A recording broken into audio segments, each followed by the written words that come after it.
Alors, bonsoir tout le monde. Nous sommes mardi le 4 août 2020.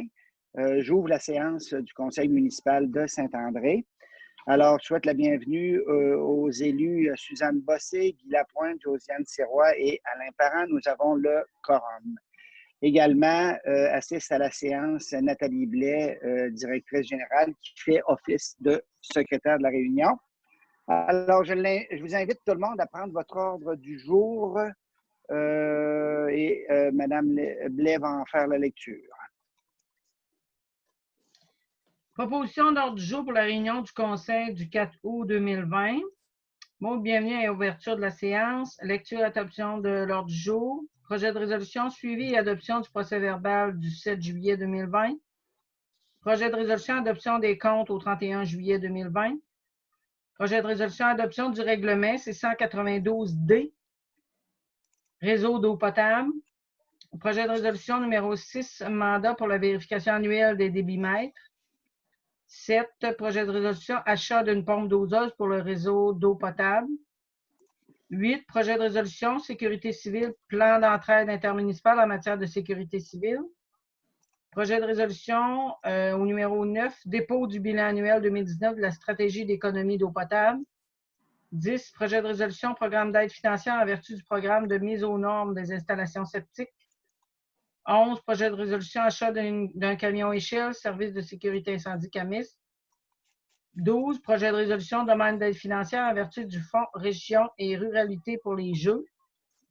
13, c'est pas tout à fait la bonne chose comme point, là.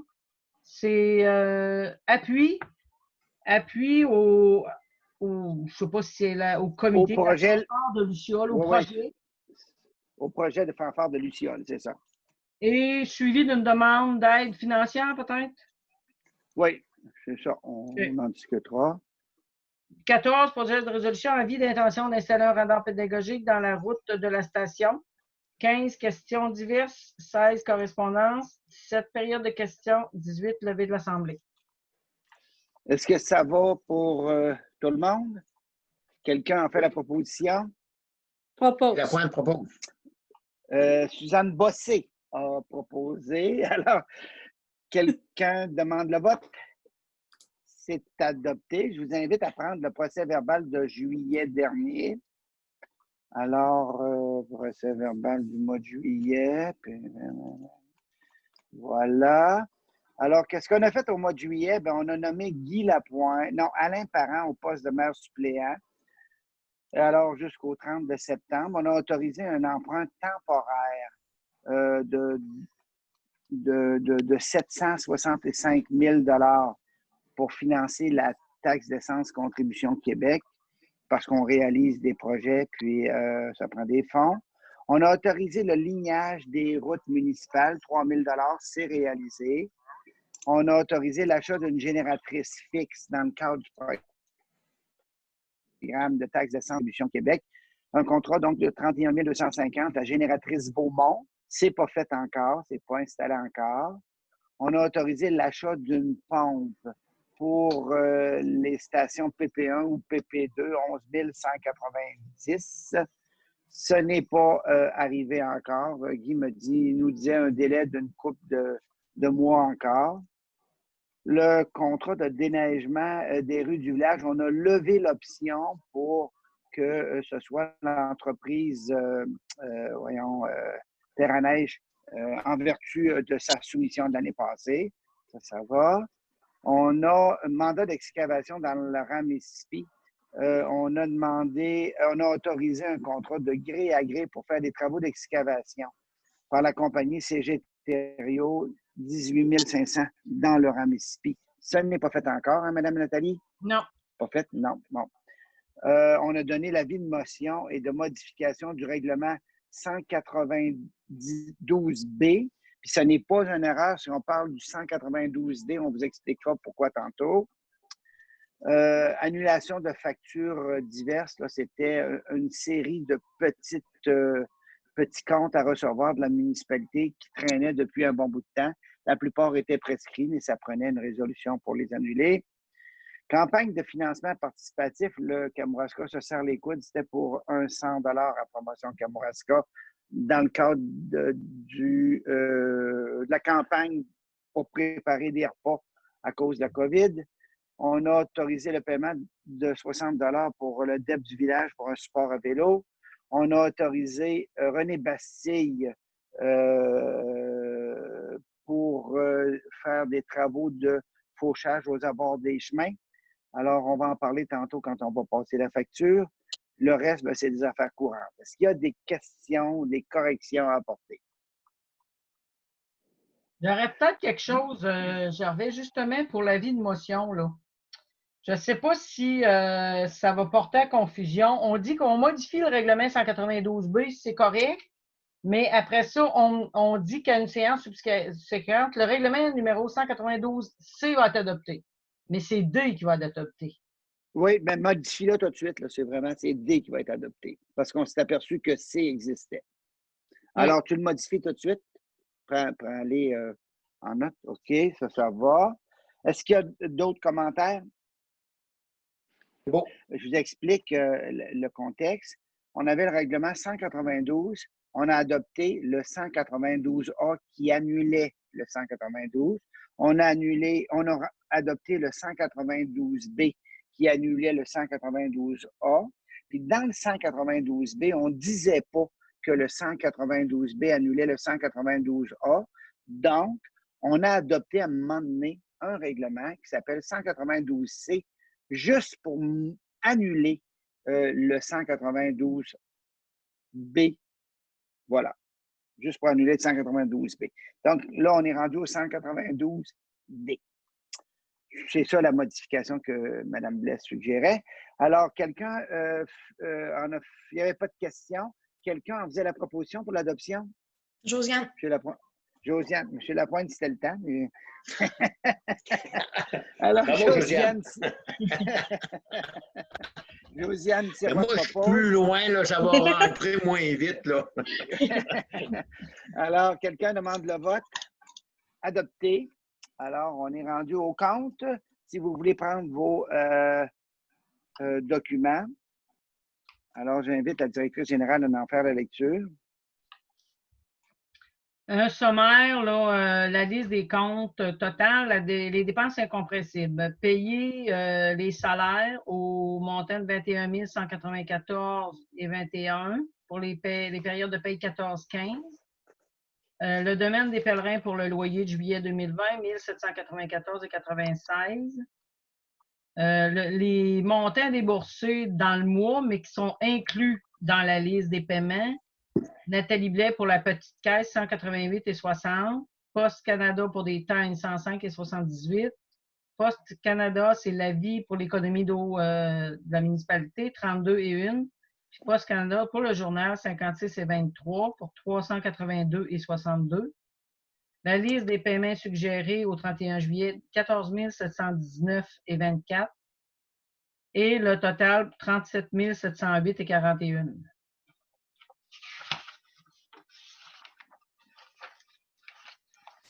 La description de la liste suggérée, Agriscar coopérative agricole pour 359 et 76.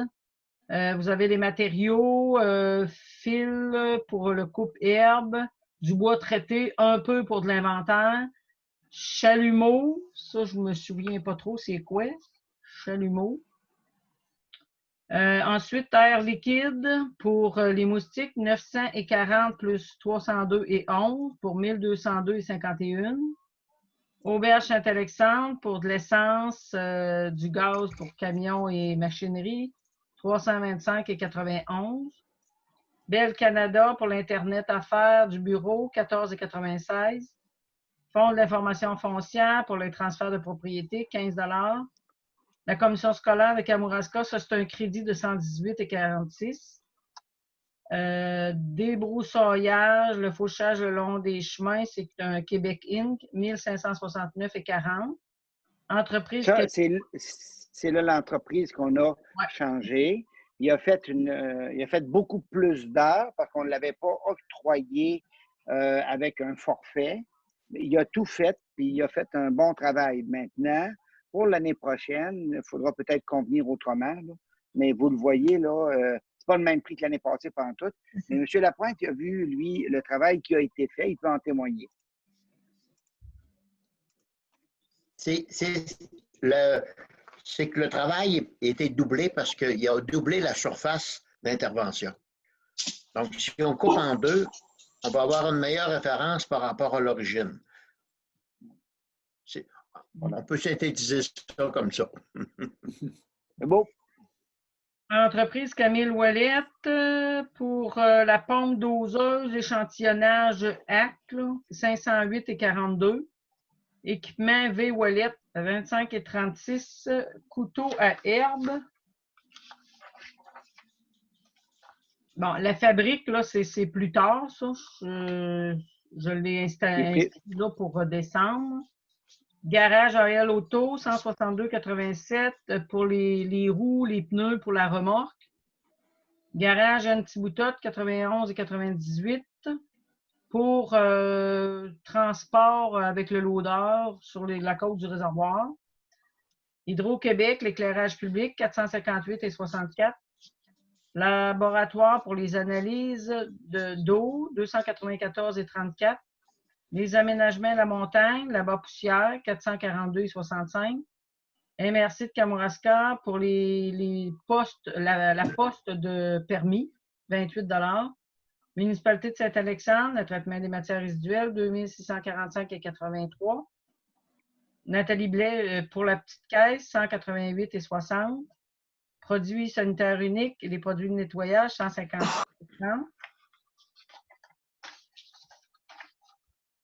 Purolator, 18 et 50 pour le transport des analyses d'eau. Réfrigération, la main-d'œuvre technicien, 220 et 75. SEAO Construction, c'est le paiement pour l'appel d'offres des ADADA, 15 et 64. Les services copilables pour le photocopieur, 206,99. Services sanitaires des chaînes, 2287 et 36. Site d'enfouissement sanitaire à Saint-Philippe, 2231 et 28. Société canadienne des postes, 162 et 1. Tommy Drapeau pour le dépannage et installation de l'ordinateur, 120 et 72. Veolia, achat de monochlore et ammoniac, 937 et 77. Vidéotron pour les deux lignes à faire, 82 et 15. Visa Desjardins pour la carte de crédit, les frais annuels de 60 $ pour un montant total de 14 719 et 24. Des questions, des commentaires? J'ai une question. La Oui, babouchière, elle sert où? La babouchière, elle sert où? Ça doit être les chemins avec du gravier. Oui, mais le 5 août. Oui, mais c'est demain. Comment? Ben, tu dis du 5 août. C'est ça que tu as dit? Non, oui? non. Je veux dire, la babouchière, elle sert où? Dans quel espace qu'elle sert? Est-ce que c'est dans le bout de Beaulieu ou où elle sert dans la municipalité? Où t'en as mis? C'est un petit peu, comment ça s'appelle? La route noire, habituellement, c'est route noire, route Beaulieu, puis parc d'Ancien Quai. Habituellement. OK, c'est beau. Parce que c'est pas mal toujours la même affaire, je pense, que qu'il m'a dit, lui, là. Là, je ne l'ai pas vu. Habituellement, route Beaulieu, route noire, parc d'Ancien Quai, on n'a pas d'autre chose. Un petit bout dans le Mississippi qui est fait par Saint-Germain. Là. Parce que, bon, Mississippi, s'ils le font venir. OK? Puis là, c'était parce que je ne le retrouve pas, le montant, là, toi, tu l'as dit. C'est les aménagements. 442. 442,65. C'est beau. Ouais. Est-ce qu'il y a d'autres commentaires? Une fois, deux fois, quelqu'un a fait la proposition? Guy Lapointe propose. Guy Lapointe propose. Alors, quelqu'un demande le vote. On est comme chanceux, c'est adopté. Alors, on ferme ça. Je vous invite, si je ne me trompe pas, dans l'ordre du jour, on est rendu au 192D. Hein? Oui. C'est-tu bien? Oui. Bon, OK. Si vous permettez, je vais en faire la présentation. Et après ça, des grands morceaux. Et après ça, je vais inviter soit Nathalie, soit Josiane à en faire la lecture. Donc, il n'y a pas grand-chose. En rouge, les grands changements. Je vais essayer d'attirer votre attention. Dans la définition des termes, on a rajouté aquifère. Puis est-ce que c'est correct comme définition, Alain? Oui. Parce on a éliminé aussi, des fois on parlait du contribuable, du propriétaire. On a regardé dans toutes les situations où on utilisait le terme contribuable et si c'était possible de le remplacer par propriétaire, parce que les locataires ne paient pas, puis les locataires sont assujettis aux mêmes conditions et règles dans la gestion du réseau d'eau potable que les propriétaires. Fait qu'on a tout éliminé les contribuables et ce sont les propriétaires. Voilà. La borne fontaine, point de purge, il n'y en avait pas avant. Depuis qu'on a fait les travaux, on a une borne fontaine, puis on a des points de purge. On a défini ça. C'est souvent mêlant, puis on s'est creusé à la tête comment on pourrait, juste avant, en haut de 4, là, la clé d'eau. Guy Vaillancourt, on ne trouvait pas de terme facile pour désigner ça, parce que la partie qui est à la surface du sol, c'est l'axe qui permet de fermer la valve. Alors, on a dit, ben OK, on utilise la clé d'eau pour actionner, mais ce n'est pas la clé d'eau qu'on voit là. La clé d'eau, c'est l'outil qui sert pour tourner l'axe. Quelle autre affaire? Demande de branchement. Avant 5.1, quelqu'un qui voulait se raccorder, se brancher au réseau municipal, faisait une demande à Donald Guy. Puis Donald Guy, ben, comme il ne s'occupe pas de l'eau, puis que souvent il traitait le permis de construction en même temps, ben, c'était référé à la municipalité. Là, on a dit, garde, c'est à la municipalité de gérer. Ce n'est pas délégué à l'inspecteur en bâtiment de la MRC. C'est nous autres qui gèrent ça local. Donc, une autorisation écrite de la direction générale de la municipalité quand tu veux te raccorder.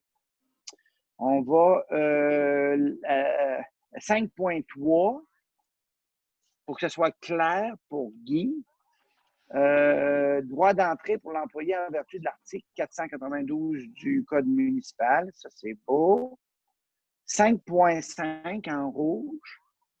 Le propriétaire, parce que l'hiver, pas l'hiver 2019-2020, mais 2018-2019, plusieurs têtes de valves ont été cassées par le déneigeur.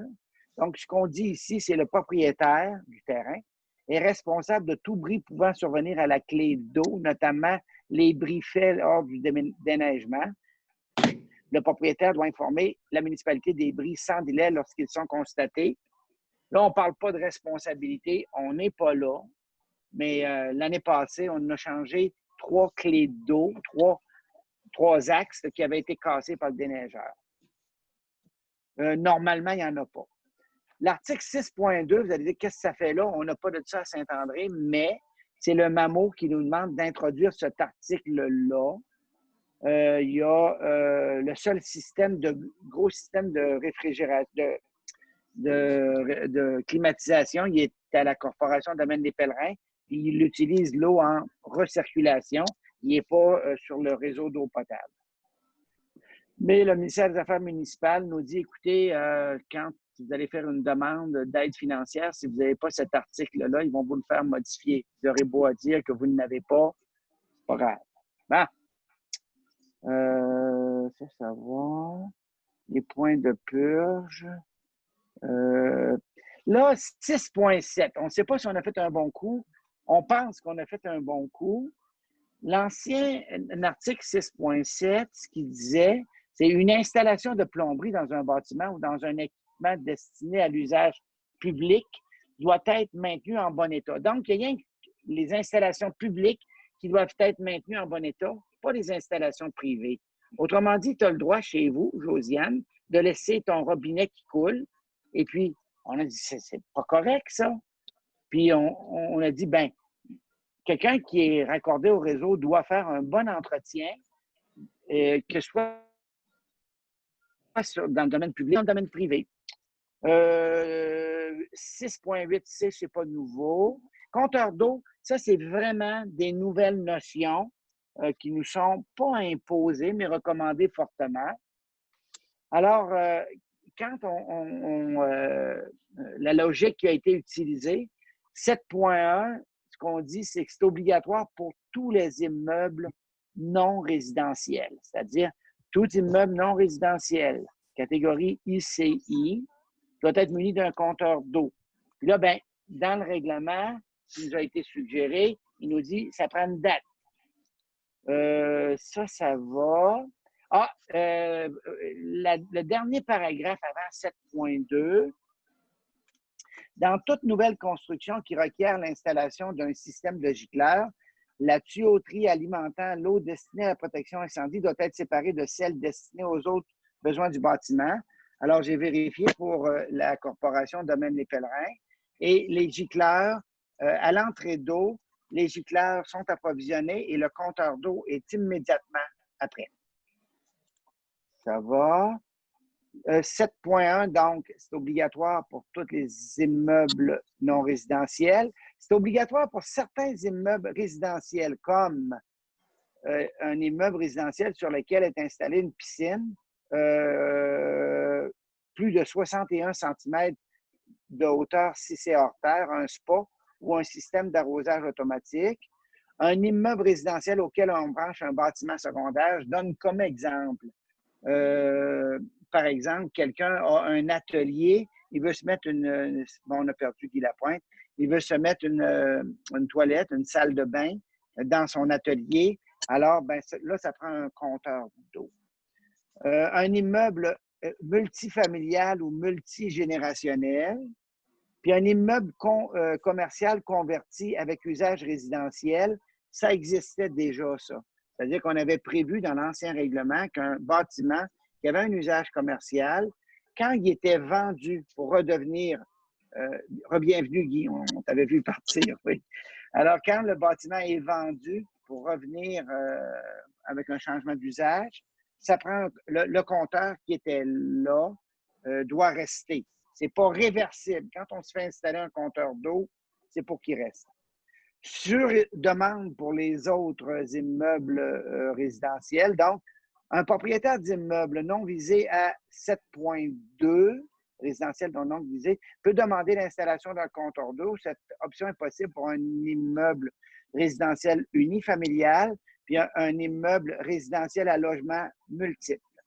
La demande d'installation d'un compteur d'eau faite en vertu des articles 7.1, 7.2, 7.3 du règlement doit parvenir à la municipalité avant le 31 octobre chaque année pour que la tarification volumétrique soit appliquée l'année suivante. L'installation, c'est une nouvelle notion, c'est que c'est le compteur d'eau est fourni par la municipalité et le propriétaire le fait installer conformément par une entreprise choisie par la municipalité. Pourquoi?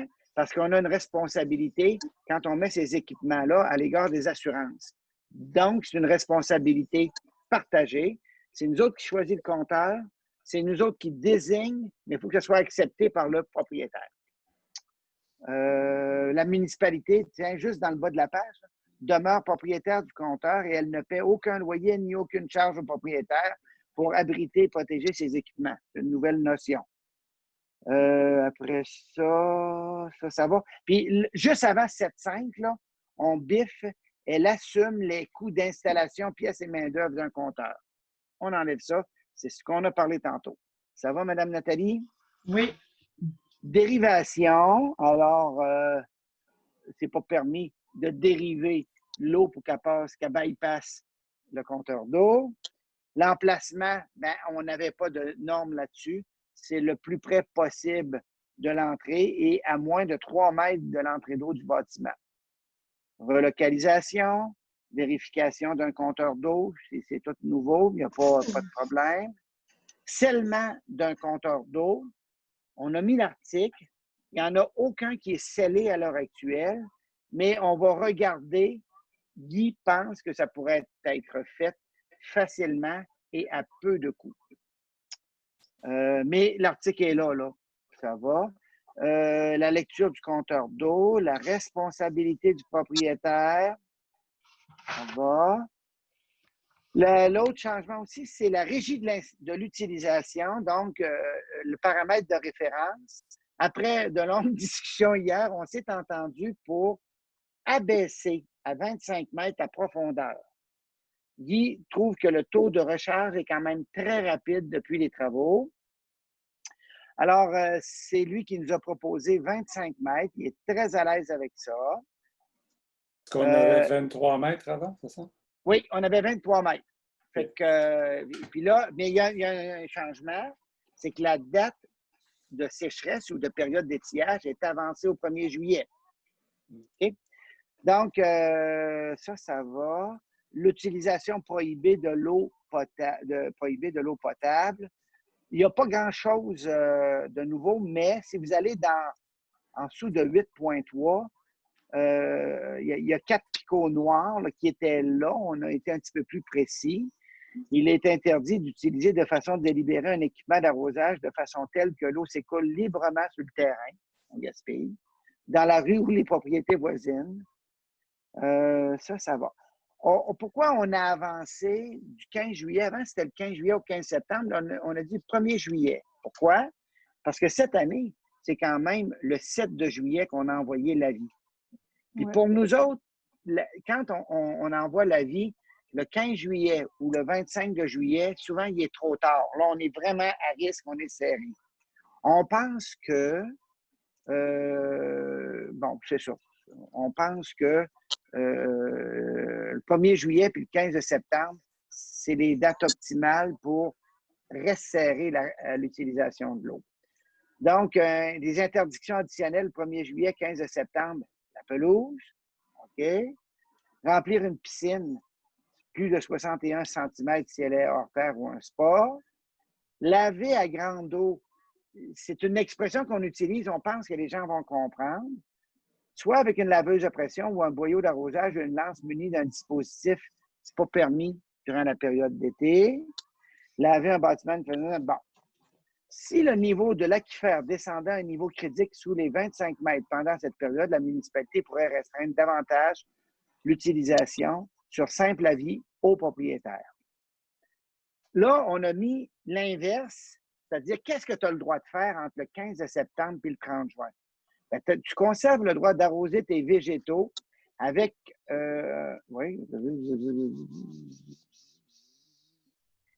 c'est ça. Entre le 15 septembre, ça, c'est la grande période où on n'est pas en étiage, là. Ça va? C'est sûr que l'hiver, remplir une piscine, c'est pas vargeux. Mais il n'y a pas tellement d'autres façons de le dire entre le 15 septembre et le 30 juin de l'année suivante. Tu as le droit d'utiliser pas mal l'eau, on n'est pas trop restrictif. Tu as le droit aussi entre le 1er juillet et le 15 septembre. L'arrosage des végétaux, sauf la pelouse, avec un boyau à contrôle manuel ou un tuyau poreux. Parce que c'est souvent, tu dis ce qui est interdit, c'est pas assez clair, on dit ce qui est permis, c'est pas contradictoire. L'arrosage des végétaux, sauf la pelouse, avec des asperseurs amovibles et des sprinklers qu'on se déplace. L'arrosage des végétaux. Ah, il y a un petit changement aussi. Au lieu d'être 22 heures, on a mis 19 heures à 21 heures tous les jours. Ça, c'est partout. L'arrosage des végétaux, sauf la pelouse, avec un système d'arrosage automatique. C'est ça, entre 3 heures et 5 heures du matin. Et puis, le lavage des véhicules est permis avec un seau de lavage seulement. On n'a rien prévu de particulier pour les bassins paysagers parce qu'ils ne doivent pas être accordés sur le réseau. C'est de la recirculation. J'ai une question. Oui. J'ai une question. Oui. Quand on parle de permettre les arrosages des pelouses entre 3 heures et 5 heures du matin, est-ce que ça intervient contre notre façon de gérer les fuites sur le système? C'est-à-dire que les mesures qui sont prises pour être capable de... Il ne prend pas l'été, Guy. Puis deuxièmement, regarde le paragraphe, là, c'est l'arrosage des végétaux, sauf la pelouse. C'est entre 3 heures et 5 heures du matin parce que ceux qui ont des systèmes d'arrosage automatique, ils peuvent prévoir l'horaire. On dit, bien, donnez donc une chance au puits. Venez pas arroser en même temps que les autres. Vous autres, vous avez la possibilité que votre système d'arrosage choisisse. Ça pourrait être entre 1 heure et 3 heures. Guy Vaillancourt n'ira pas voir là-dessus. Non, mais moi, je questionne seulement la partie technique entre cet exercice et les mesures de fuite qu'on fait sur notre système. On ne les fait pas l'été. OK, c'est beau. C'est ma réponse. Après ça, la vente 8.5, c'est pour se donner le droit, quand il y a des gens dans les rangs qui gèlent, on veut les 8.5 pouvoir leur vendre de l'eau potable. Ça va? Après ça, tout le reste, là, c'est absolument. Ben, il y a 9.7 qu'on a rajouté. Là, on ne l'a pas oublié. Ça fait que là, j'inviterais. Josiane, veux-tu en faire la lecture ou Mme Nathalie? Oui, oui, pas de problème. Donc, on fait la lecture. Avez-vous des questions avant qu'on fasse la lecture pour le revoir dans son ensemble? On procède. C'est beau, Josiane? C'est beau. Donc, règlement numéro 192D. Attendu que le gouvernement du Québec a renouvelé en 2019 la stratégie québécoise d'économie d'eau potable, laquelle impose plusieurs nouvelles obligations aux municipalités qui gèrent un réseau d'eau potable. Attendu que les formalités prévues à la loi sur l'éthique et la déontologie en matière municipale ont été respectées. Attendu qu'il est à propos et dans l'intérêt de la municipalité et des citoyens de Saint-André de réglementer l'administration du réseau d'eau potable. Attendu que les objectifs pour l'ensemble du Québec dans le cadre de la stratégie pour l'horizon 2019-2025 sont la réduction de 20% de la quantité d'eau distribuée par personne par rapport à 2015. L'atteinte d'un niveau de fuite modéré selon l'indice de l'Association internationale de l'eau, IWA, et l'augmentation des investissements nécessaires pour réaliser le maintien d'actifs de façon pérenne tout en éliminant graduellement le déficit d'entretien. Attendu que la loi sur les compétences municipales, le code municipal, le règlement sur la qualité de l'eau potable, le règlement sur le captage des eaux souterraines habilitent la municipalité à adopter un tel règlement. Attendu que la municipalité doit réduire le gaspillage et l'utilisation de l'eau potable à des fins non autorisées. Attendu qu'un avis de motion en ce sens a été donné par Alain Parent à la séance publique du conseil municipal du 7 juillet 2020. En conséquence, il est proposé d'adopter le présent règlement 192D portant sur la gestion du réseau d'eau potable de la municipalité de Saint-André. Titre. Le titre du présent règlement est Règlement numéro 192D portant sur la gestion du réseau d'eau potable de la municipalité de Saint-André. Objectif du règlement.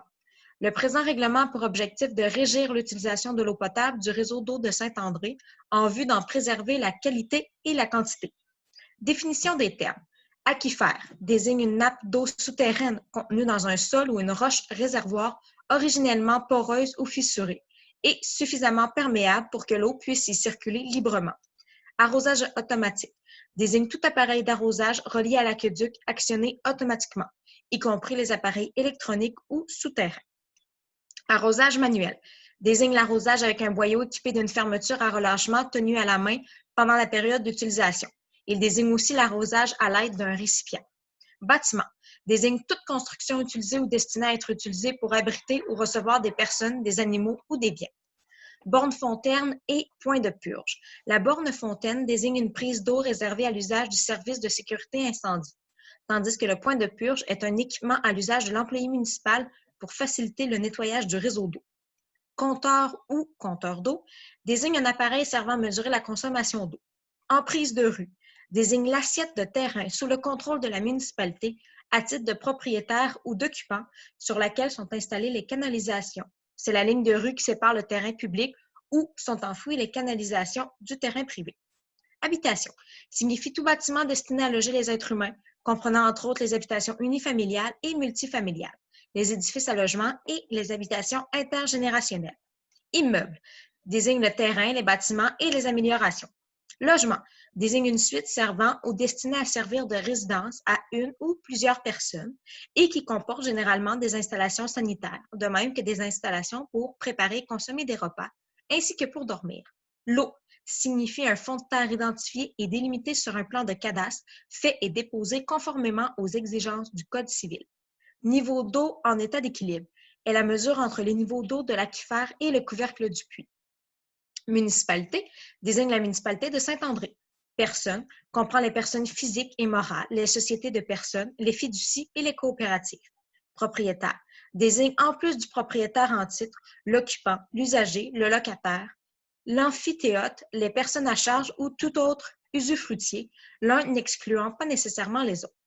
Tuyauterie intérieure désigne l'installation à l'intérieur d'un bâtiment à partir de la valve d'arrêt intérieure.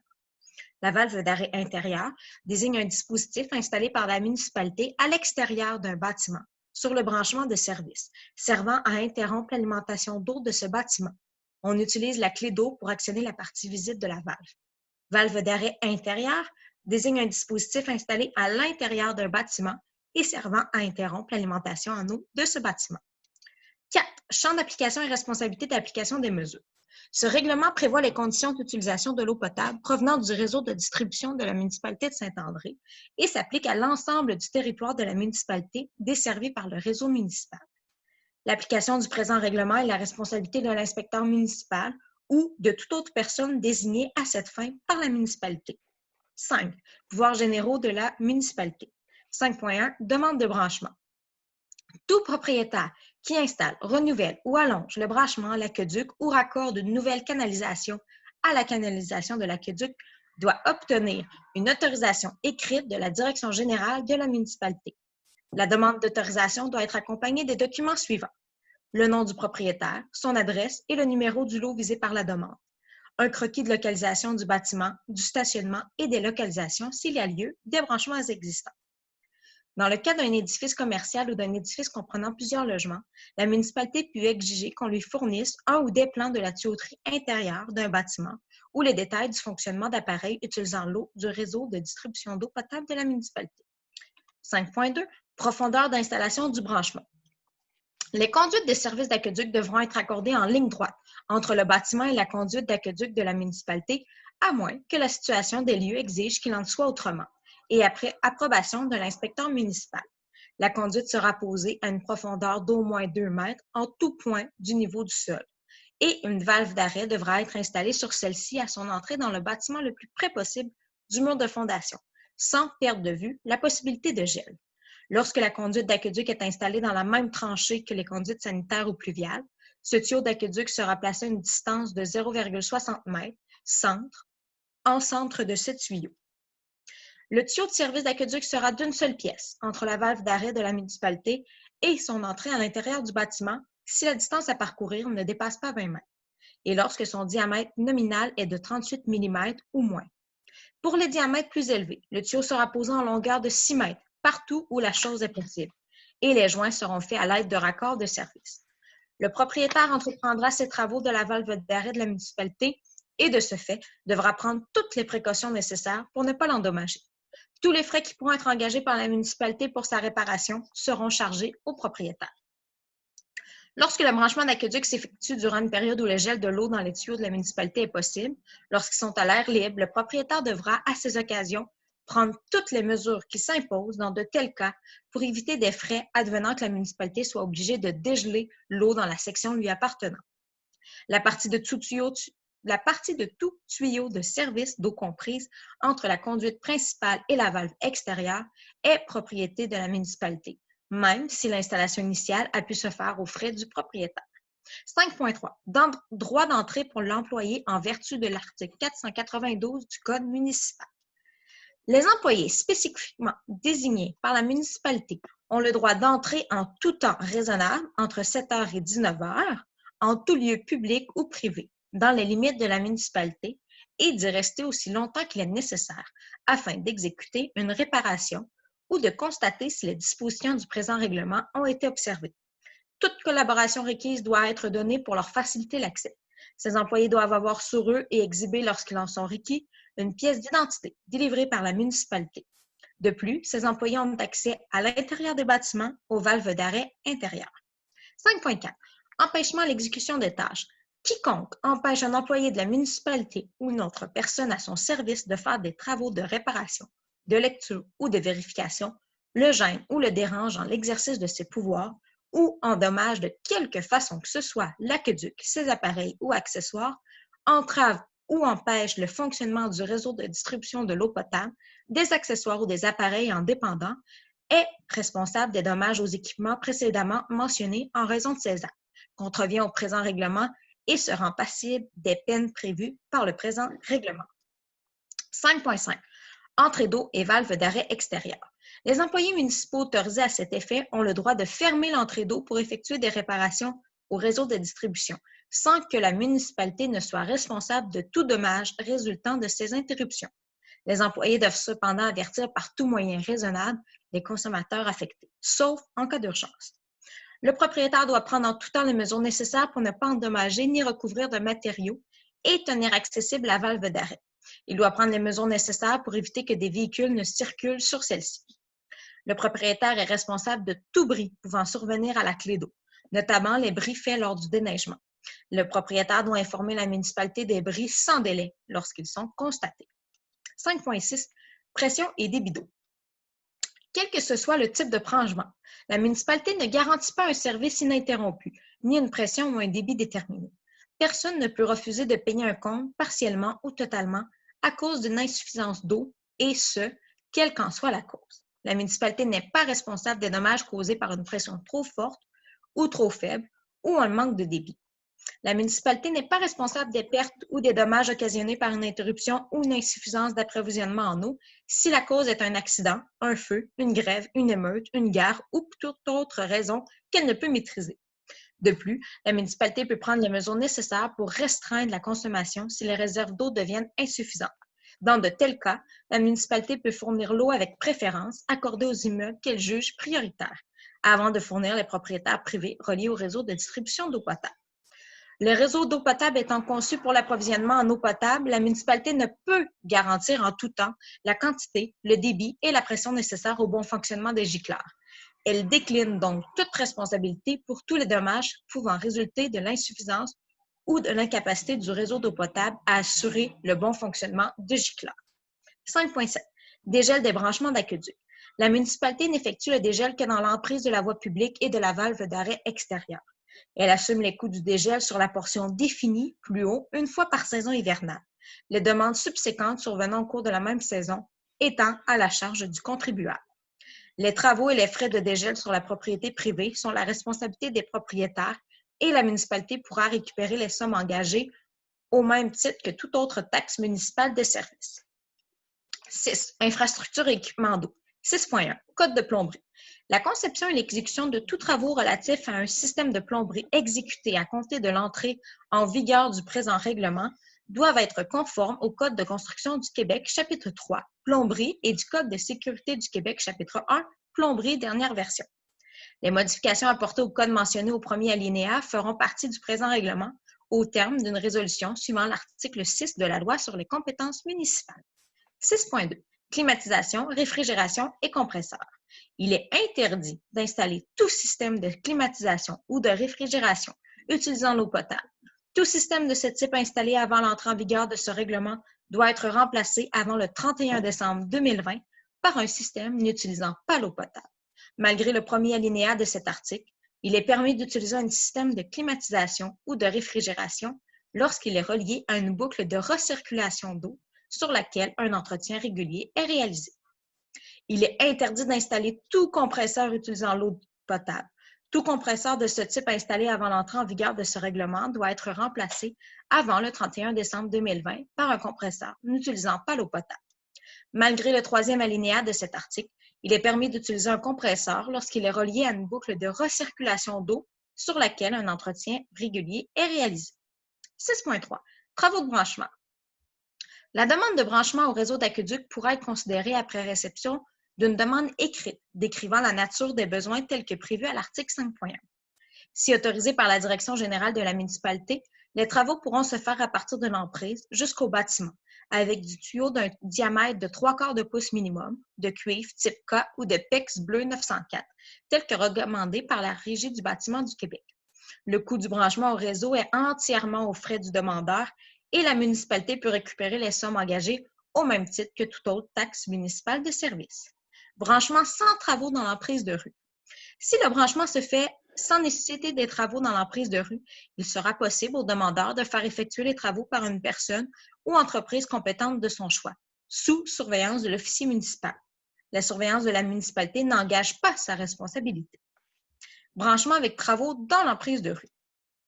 Si le branchement nécessite des travaux dans l'emprise, les parties pourront convenir de requérir la même entreprise pour effectuer les travaux, la municipalité n'engageant pas sa responsabilité sur la qualité des travaux, matériaux et services pour la partie réalisée sur la partie privée du demandeur. 6.4. Utilisation des valves, point de purge, du réseau municipal. Les valves sont installées pour les besoins de gestion du réseau et ne sont utilisées que par les employés de la municipalité autorisés à cette fin. Toute autre personne ne pourra ouvrir, fermer, manipuler ou opérer une valve sur la conduite d'alimentation sans l'autorisation de la municipalité. 6.5. Remplacement, déplacement et déconnexion d'un branchement de service. Toute personne doit aviser la personne chargée de l'application du règlement avant le 10 juin de remplacer ou de déplacer tout branchement de service. Elle doit obtenir de la municipalité une autorisation écrite, payer les frais d'excavation et de réparation de la coupe, ainsi que les autres frais engagés par cette déconnexion, ce remplacement ou ce déplacement. 6.6. Défectuosité d'un tuyau d'approvisionnement. Tout occupant d'un bâtiment doit aviser la personne chargée de l'application du règlement aussitôt qu'il entend un bruit anormal ou constate une irrégularité quelconque sur le branchement de service. Les employés de la municipalité pourront alors localiser la défectuosité et la réparer. Si la défectuosité se situe sur la tuyauterie privée après la valve d'arrêt extérieure, que ce soit avant ou après le compteur s'il y en a un, ou la valve d'arrêt intérieure, la municipalité avise alors le propriétaire de faire la réparation dans un délai de 15 jours. Il est possible de faire une demande d'interruption de l'alimentation en eau pour effectuer des travaux. Il faut avertir la direction générale de la municipalité au moins 24 heures à l'avance les jours ouvrables. La collaboration du demandeur pourra être nécessaire pour aider à localiser la valve d'arrêt et planifier le travail à faire. Des frais de service sont normalement applicables selon le règlement de tarification de la municipalité. 6.7. Maintien en bon état de fonctionnement de la tuyauterie et les appareils situés à l'intérieur ou à l'extérieur d'un bâtiment. Une installation de plomberie dans un bâtiment d'équipement destiné à l'usage public ou privé doit être maintenue en bon état de fonctionnement, de sécurité et de salubrité. 6.8. Branchement au réseau d'eau potable municipale. A. Il est interdit de raccorder la tuyauterie d'un logement ou d'un bâtiment approvisionné en eau par le réseau de distribution d'eau potable municipale à un autre logement ou bâtiment sans autorisation écrite et préalable de la municipalité. Il est interdit pour le propriétaire ou l'occupant d'un logement ou d'un bâtiment approvisionné par le réseau municipal de fournir cette eau à d'autres logements ou bâtiments ou de s'en servir autrement que pour l'usage du logement ou du bâtiment. C. Il est interdit de raccorder tout système privé au réseau municipal. 7. Compteur d'eau. La stratégie d'économie d'eau potable gouvernementale rend obligatoire l'installation des compteurs d'eau pour toutes les entreprises et facultative pour les autres utilisateurs. Par équité pour ses contribuables, la municipalité imposera des compteurs à certains propriétaires résidentiels. 7.1. Obligatoire pour tous les immeubles non résidentiels. Tout immeuble non résidentiel, catégorie, industrie, commerce et institutions branchés au réseau d'eau potable doit être muni d'un compteur d'eau. Les immeubles non résidentiels construits avant l'entrée en vigueur au présent règlement doivent être munis d'un compteur d'eau au plus tard le 31 décembre 2020. Il ne doit pas y avoir plus d'un compteur d'eau par immeuble et celui-ci doit mesurer la consommation totale de l'immeuble. Cependant, dans le cas d'un bâtiment muni de plus d'un branchement de service, un compteur d'eau doit être installé pour chaque branchement de service, à l'exclusion d'un branchement de service servant à alimenter un système de gicleur pour la protection incendie. Dans toute nouvelle construction qui requiert l'installation d'un système de gicleur, la tuyauterie alimentant l'eau destinée à la protection incendie doit être séparée de celle destinée aux autres besoins du bâtiment. Cette séparation doit se faire dans une chambre de compteur. Par conséquent, l'eau desservant le système de gicleur n'a pas à être comptabilisée par le compteur d'eau. 7.2. Obligatoire pour certains immeubles résidentiels. Les immeubles résidentiels suivants doivent être munis d'un compteur d'eau. Un immeuble résidentiel sur lequel est installée une piscine, plus de 61 cm de hauteur si hors terre, un spa ou un système d'arrosage automatique. Un immeuble résidentiel auquel on branche un bâtiment secondaire, remise, hangar, atelier. Un immeuble résidentiel multifamilial ou multigénérationnel. Un immeuble commercial converti avec usage résidentiel. 7.3. Sur demande pour les autres immeubles résidentiels. Un propriétaire d'immeuble résidentiel non visé à l'article 7.2 peut demander l'installation d'un compteur d'eau. Cette option est possible pour un immeuble résidentiel unifamilial, un immeuble résidentiel à logement multiple.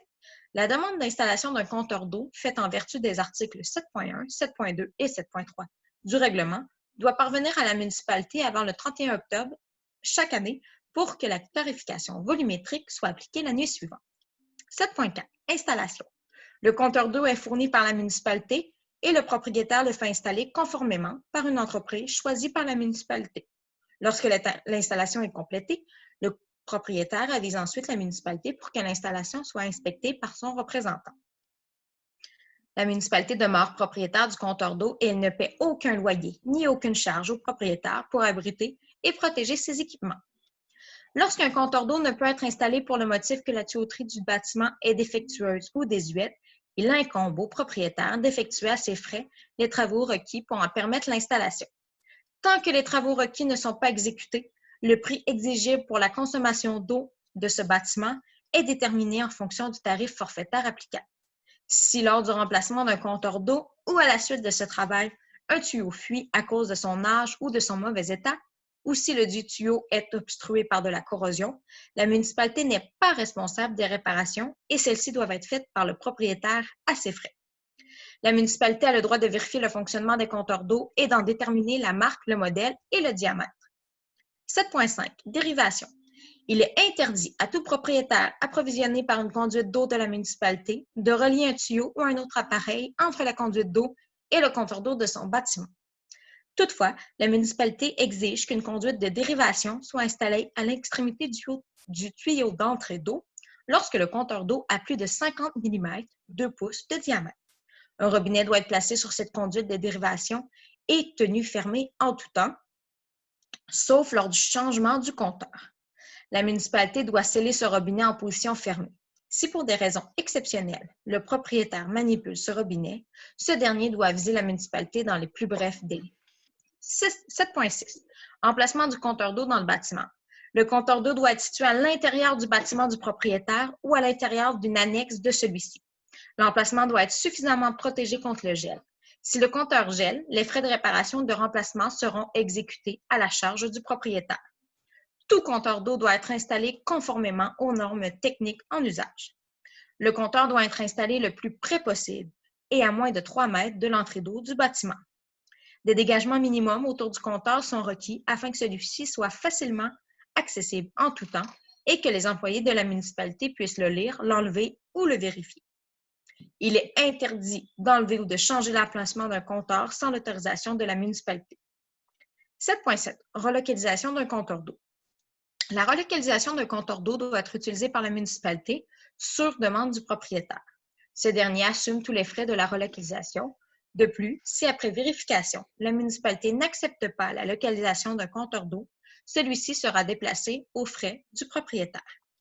7.8. Vérification d'un compteur d'eau. Tout propriétaire qui conteste le volume mesuré par le compteur d'eau doit d'abord payer la facture d'eau, puis soumettre une demande de vérification du dit compteur d'eau, selon la formule prescrite et accompagnée d'un dépôt de 100 $.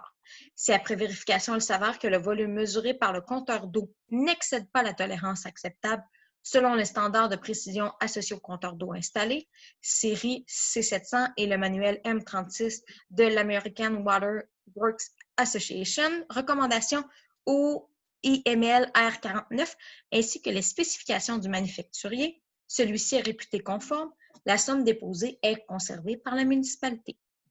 Si par contre, la vérification démontre une précision hors norme pour ce type de compteur selon les 10 standards, la facture d'eau sera ajustée en conséquence, le dépôt remboursé et la municipalité remplacera le compteur d'eau. Scellement d'un compteur d'eau. La municipalité peut installer un seau sur le compteur pour en garantir l'intégrité. Ce seau peut être installé sur le registre du compteur d'eau, les raccords et sur les robinets de dérivation lorsqu'applicable. En aucun temps, un seau de la municipalité ne peut être contrefait. 7.10. Lecture du compteur d'eau. Aux fins d'établir la tarification volumétrique, la municipalité relèvera elle-même le compteur d'eau au moment où elle le jugera utile. L'utilisateur devra faciliter l'accès au compteur. 7.11. Responsabilité du propriétaire. Le compteur d'eau installé sur la propriété privée est la responsabilité du propriétaire. Ce dernier est responsable de tout dommage causé au compteur d'eau et au seau, si la municipalité en a installé un, autrement que par la négligence de la municipalité. En cas de dommage au compteur, le propriétaire doit aviser la municipalité le plus tôt possible. Le remplacement d'un compteur d'eau endommagé est effectué par la municipalité aux frais du propriétaire si le dommage résulte de sa faute. 8. Régie de l'utilisation de l'eau potable. 8.1. Paramètres de référence, le niveau de l'aquifère. La consommation d'eau potable peut être limitée lorsque le niveau de l'aquifère descend sous un niveau mettant à risque le réseau. Le niveau de référence de l'aquifère en état d'équilibre est fixé à 25 mètres, 82 pieds. Quand le niveau est supérieur, plus haut que 25 mètres, des autorisations peuvent être accordées. Quand le niveau d'eau en état d'équilibre descend sous les 25 mètres de profondeur, la direction générale est autorisée à restreindre certaines utilisations par simple avis aux utilisateurs. 8.2. Utilisation domestique de l'eau potable, raison d'être du réseau municipal. Le réseau a été mis en place pour fournir une eau traitée, propice à la consommation humaine. Les propriétaires sont invités à utiliser l'eau potable pour les fins domestiques avec modération. Ils sont encouragés à avoir des comportements qui réduisent le gaspillage en maintenant en bon état les robinets et en remplaçant graduellement les équipements qui consomment beaucoup d'eau. 8.3. Utilisation prohibée de l'eau potable. Afin de ne pas manquer d'eau pour les besoins domestiques, la municipalité doit imposer des limitations à la consommation d'eau potable. Interdiction en tout temps d'utiliser de façon délibérée un équipement d'arrosage de façon telle que l'eau s'écoule librement sur le terrain, dans la rue ou sur les propriétés voisines. D'utiliser l'eau potable pour faire fondre la neige ou la glace des entrées d'automobiles, des terrains, des patios ou des trottoirs. D'utiliser un bassin paysager ou un jeu d'eau avec alimentation continue en eau potable. D'utiliser l'eau potable pour laver les entrées d'automobiles, les trottoirs, les patios ou les murs extérieurs d'un bâtiment à l'aide d'un boyau d'arrosage muni d'un pistolet ou d'une laveuse à pression. Interdiction additionnelle entre le 1er juillet et le 15 septembre. Arroser la pelouse. Arroser une nouvelle pelouse et un nouvel aménagement paysager. Remplir une piscine, plus de 61 cm de hauteur si hors terre, ou un spa. Laver à la grande eau des véhicules, soit avec une laveuse à pression ou un boyau d'arrosage ou une lance munie d'un dispositif à fermeture automatique. Laver un bâtiment, une façade ou se servir de l'eau dans le cadre de travaux de construction, de peinture ou de rénovation. Si le niveau de l'aquifère descendait à un niveau critique, sous les 25 mètres, pendant cette période, la municipalité pourrait restreindre davantage l'utilisation sur simple avis aux propriétaires. 8.4. Autorisation de consommer l'eau potable. Entre le 15 septembre et le 30 juin, il est permis d'utiliser l'eau potable pour les usages suivants. Arroser les végétaux avec un boyau à contrôle manuel, un tuyau poreux, un asperceur amovible entre 19h et 21h tous les jours et un système d'arrosage automatique entre 3h et 5h du matin. Remplir une piscine, 61 cm et plus, et un spa entre 20h et 6h du matin. Laver un bâtiment, une façade ou se servir de l'eau dans le cadre de travaux de construction, de peinture ou de rénovation. Autorisation écrite requise en mai et juin. Installer une nouvelle pelouse en plaque ou un nouvel aménagement et l'arroser pendant 15 jours, pendant un maximum de 2 heures par jour. Pour se prévaloir de cette possibilité, les requérants devront demander une autorisation écrite, sans frais, à la direction générale et produire les preuves d'achat des végétaux ou des semences. Laver les véhicules avec une laveuse à pression, avec un boyau ou un seau. Entre le 1er juillet et le 15 septembre, les fins suivantes sont permises. Arrosage des végétaux, sauf la pelouse, avec un boyau à contrôle manuel ou avec un tuyau poreux. L'arrosage manuel à l'aide d'un tuyau muni d'un dispositif à fermeture automatique ou d'un tuyau poreux de jardin, de potager, de boîte à fleurs, de jardinière et de plate-bande, d'arbres et d'arbustes est permis de 19h à 21h tous les jours.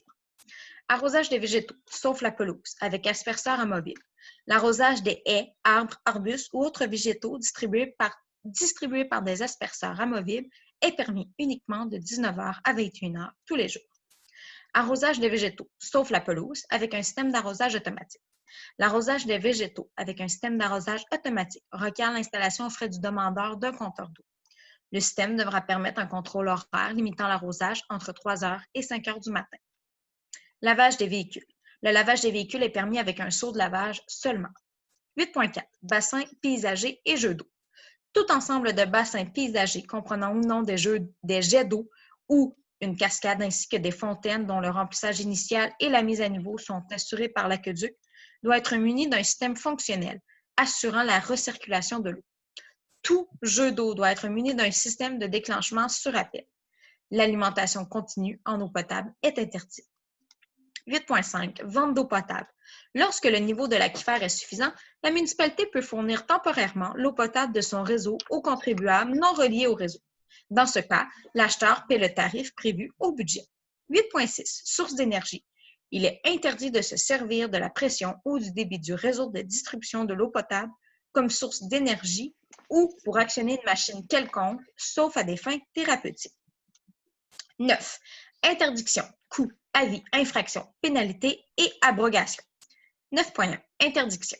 Il est interdit de modifier les installations et de nuire au fonctionnement de tous les dispositifs et accessoires fournis ou exigés par la municipalité, de contaminer l'eau dans l'aqueduc ou les réservoirs, sans quoi les contrevenants s'exposent aux poursuites pénales appropriées. 9.2. Coût de travaux de réfection. Si le propriétaire exige que son entrée d'eau soit reconstruite ou remplacée par une de plus grand diamètre ou qu'elle soit installée plus profondément dans le sol, le coût de cette reconstruction ou de cette réfection sera assumé par le dit propriétaire qui devra, avant que les travaux soient entrepris, déposer à la direction générale de la municipalité le montant estimé du coût de tels travaux. Le coût réel final et les frais seront rajustés après la fin des travaux. 9.3. Avis.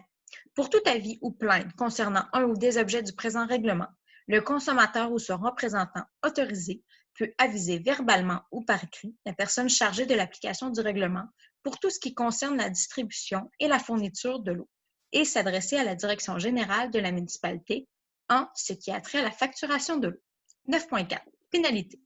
Quiconque contrevient à une disposition du présent règlement commet une infraction et est passible. A. S'il s'agit d'une personne physique, d'une amende de 100 à 300 $ pour une première infraction, d'une amende de 300 à 500 $ pour une première récidive, d'une amende de 500 à 1000 $ pour toute récidive additionnelle.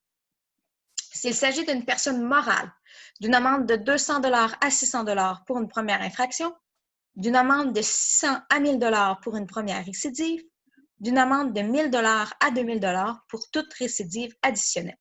Dans tous les cas, les frais s'ajoutent à l'amende. Si l'infraction est continue, le contrevenant sera présumé commettre autant d'infractions qu'il y a de jours dans la durée de cette infraction.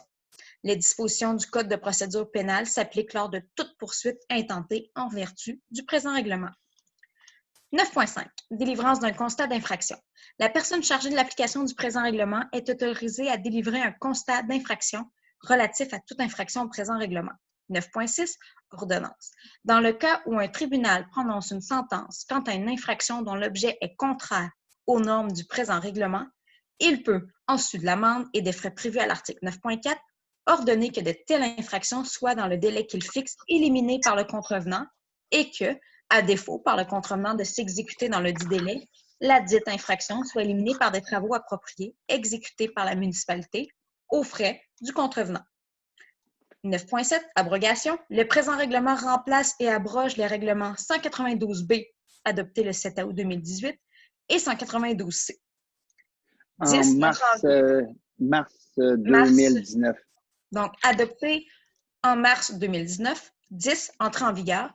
Le présent règlement entre en vigueur suivant la loi. Ça va? J'ai des petites coquilles à vous faire corriger rapidement. 5.2. On va y aller. Des petites affaires de rien, là. Quand on lit comme ça, là. Bien lit. Alors, c'est centre en centre. Je te dis qu'elle dit bien, franchement. Là. Oui. Oui. Centre en centre, on a ça, nous autres, là. Centre en centre. Il y a des dimensions. OK. Le troisième paragraphe dans 5.2, il n'y a pas de virgule après le 0.6 mètres centre en centre. Il faut enlever la virgule. Ça va? Après ça, 8.3. Allez vers la fin de 8.3.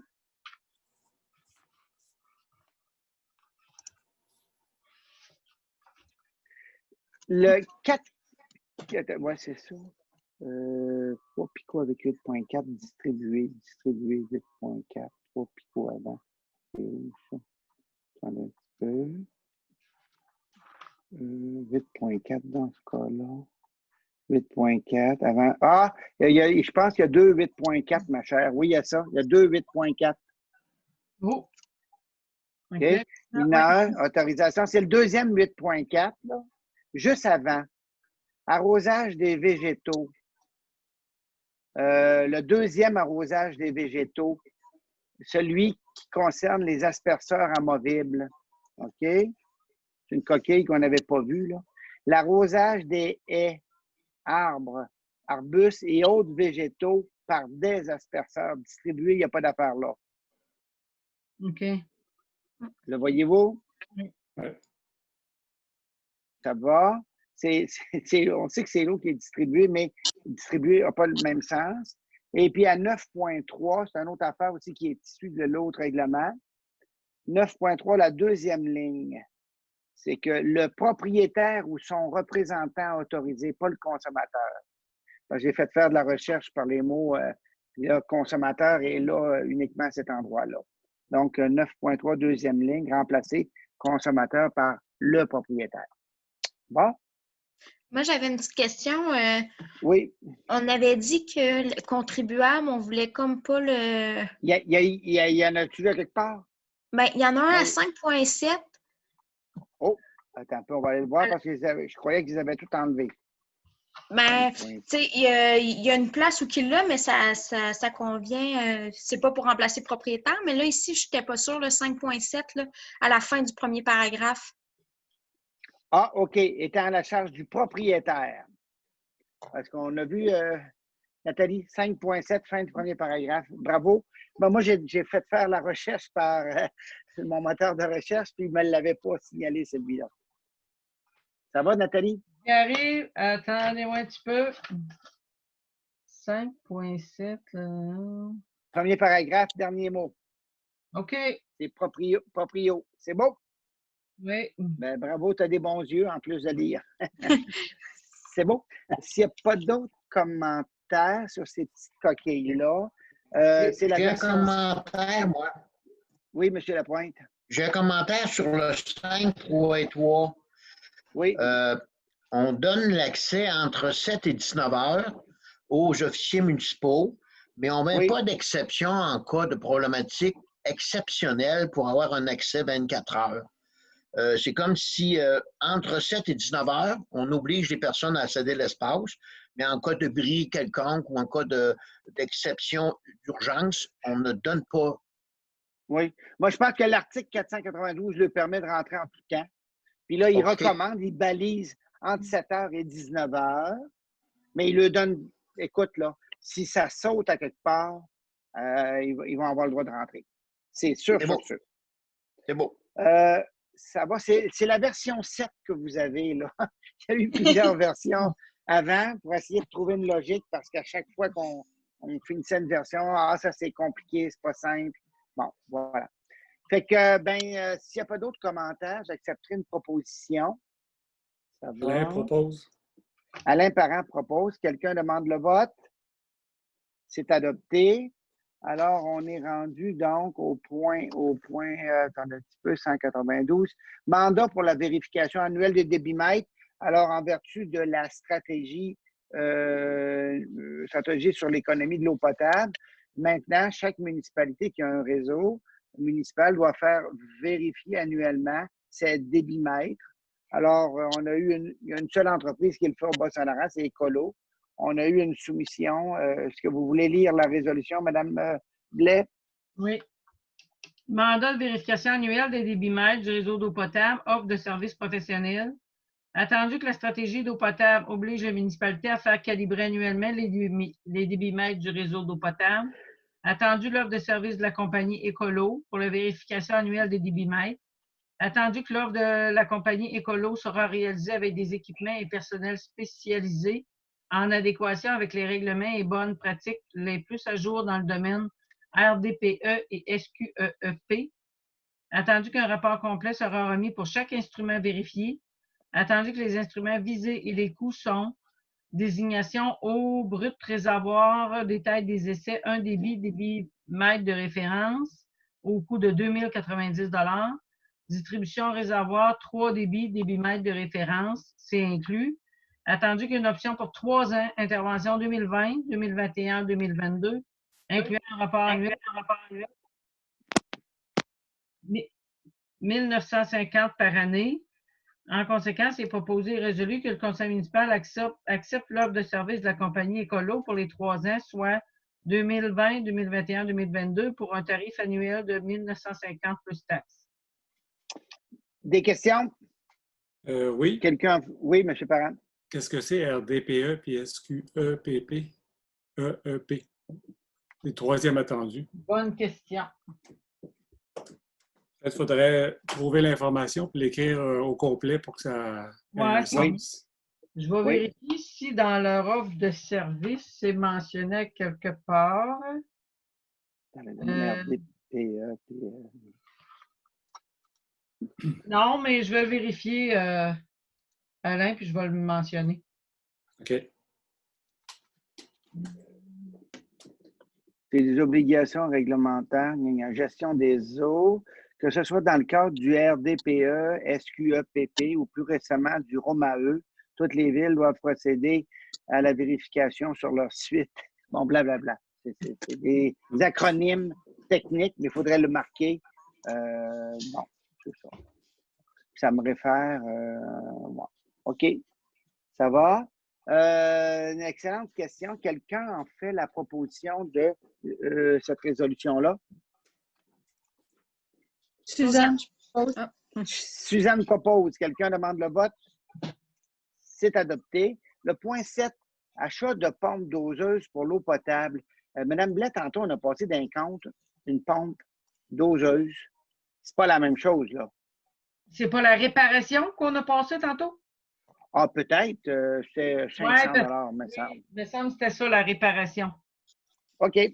Fait que il faut changer une pompe doseuse pour le réseau d'eau potable. Voulez-vous en faire la lecture? Attendu qu'une pompe doseuse au réseau d'eau potable est brisée, attendu que l'inspecteur a l'obligation d'avoir à sa disposition toutes les pompes nécessaires pour l'entretien des données pour l'eau potable. En conséquence, il est proposé et résolu que le conseil municipal autorise l'achat d'une pompe doseuse chez la compagnie Veolia pour un montant d'environ 1 500 $ afin de remplacer celle défectueuse. Ça va?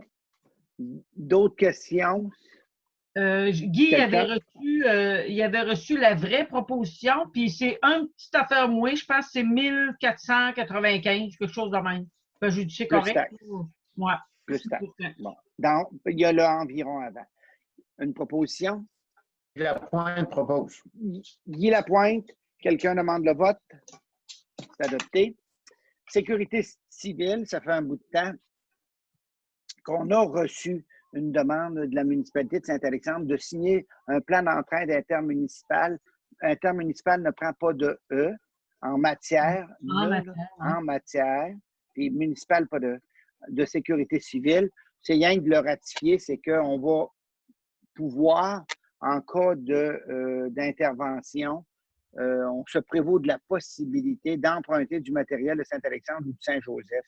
Puis on a listé quand même du matériel, puis on reste, si au moment de la situation, au moment de la demande, on en a besoin pour nous autres, on n'est pas obligé de le prêter. On offre des possibilités, puis eux autres, c'est pareil, là. C'est tout simplement que le ministère de la Sécurité publique a donné une aide financière pour qu'on achète du matériel, mais que ce matériel-là puisse servir à plusieurs municipalités en cas de besoin. On lit la résolution. Attendu que les municipalités de Saint-Alexandre de Kamouraska, Saint-Joseph de Kamouraska et Saint-André désirent collaborer en matière de sécurité civile, attendu que la municipalité disposerait de ressources humaines, de fournitures et d'équipements susceptibles d'être utilisés par les municipalités participantes à l'entente, la liste des 10 équipements est déposée au conseil. En conséquence, il est proposé et résolu que le conseil municipal de Saint-André autorise l'adoption d'un protocole d'entente liant les 3 municipalités, Saint-Alexandre, Saint-Joseph de Kamouraska et Saint-André, aux fins de sécurité civile et autorise le maire et la directrice générale à signer l'entente. Des questions? Une proposition? Alain propose. Quelqu'un demande le vote? C'est adopté. Alors, Mme Lévesque, au point 9, vous faites le dépôt du bilan annuel 2019 de la stratégie d'économie d'eau potable, horizon 2019-2025, et vous êtes autorisé, j'enlèverai ça, la transmission au ministère des Affaires municipales et de l'Habitation. On sait que c'est pour eux autres, de toute façon. C'est Mme Blais. Mon nom, c'est Mme Blais. Oui, qui dit quoi, Madame? Lévesque. Oh, excusez. C'est un passé qui est révolu. Excusez, Mme Blais. Pas pire, c'est pas grave. Ben, je voulais préciser, là, tu sais, il y a des gens qui nous entendent. Je dis, ils vont dire que c'est changer de nom. C'est ça. Attendu que l'engagement 49 élaborer une stratégie québécoise de conservation de l'eau potable qui rend additionnelle l'attribution de toute aide financière et à l'adoption de mesures d'économie d'eau et de réduction de fuite de la part des municipalités de la politique adoptée en 2002. Attendu que les objectifs pour l'ensemble du Québec, dans le cadre de la stratégie pour l'horizon 2019-2025, sont la réduction de 20 de la quantité d'eau distribuée par personne par rapport à 2015, l'atteinte d'un niveau de fuite modéré selon l'indice de l'Association internationale de l'eau et l'augmentation des investissements nécessaires pour réaliser le maintien d'actifs de façon pérenne, tout en éliminant graduellement le déficit d'entretien. En conséquence, il est proposé et résolu que le Conseil municipal confirme le dépôt du bilan annuel 2019 de la stratégie d'économie d'eau potable, horizon 2019-2025. Et autorise la directrice générale à le transmettre au ministère des Affaires municipales et des régions. Voilà. Et de l'habitation, pardon. Alors, est-ce qu'il y a des questions? Une proposition? Lapointe propose. Monsieur Guy Lapointe propose. Quelqu'un demande le vote? C'est adopté. Alors, notre programme sur la mise aux normes des installations septiques a quand même du succès. Monsieur Jean-Luc Pelletier, Mme Paul Cardinal ont fait des travaux pour mettre aux normes. Ils se qualifient pour un remboursement de 2 500 $, c'est-à-dire 50 d'un maximum de 5 000 admissible. Voulez-vous en faire la lecture? Oui. Attendu le règlement 198-1 adopté le 7 mai 2019. Attendu la demande de subvention de Mme Paul Cardinal et de M. Jean-Luc Pelletier. Attendu qu'il répond à toutes les conditions requises au règlement. Attendu que le règlement autorise le remboursement de 50 des coûts admissibles et que ces coûts admissibles sont de 5 000 $. En conséquence, il est proposé et résolu que le Conseil municipal autorise le paiement d'une subvention de 2 500 $ à Mme Paul Cardinal et M. Jean-Luc Pelletier, puisqu'ils répondent à toutes les conditions requises par le règlement 198-1 du programme de mise aux normes des installations septiques de la municipalité. Ce montant sera prélevé au fonds d'administration tel que stipulé au règlement. Puis comme on l'a déjà dit, bien, ça sert dans le seuil de la TACQ. Le troisième attendu, Mme Blais, attendu que la demande répond à toutes les conditions requises au règlement, point virgule. Donc, il, là, c'est soit les personnes, mais je pense que tu voulais parler de la demande. Ah, la demande, oui. Attendu que la demande répond à toutes les conditions. En tout cas, peu importe, là, la formulation est un petit peu boiteuse. Des questions? Une proposition. Une proposition. Propose. Madame Josiane Sirois, quelqu'un demande le vote? C'est adopté.